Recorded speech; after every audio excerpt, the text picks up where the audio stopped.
آقا سلام ارادت.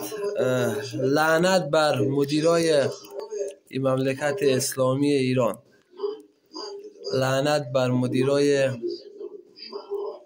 صنعتی و مخصوصا بومی شهر بزرگ نشابور که حاضرن آب و خوش از گلی کارگر بره پایین.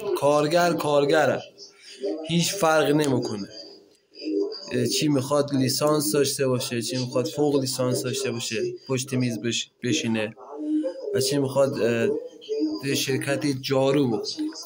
کارگره، حق کارگر خوردن نداره. لعنت بر مدیرای بومی صنعتی شهر بزرگ نشابور. توی همین دنیا نه کمتر، بیشتر از این داستانا باید جواب پس بتن و جواب پس داین تا خاطر جمع بشن از کنار تا بیگ نحوی بیرون مزنن.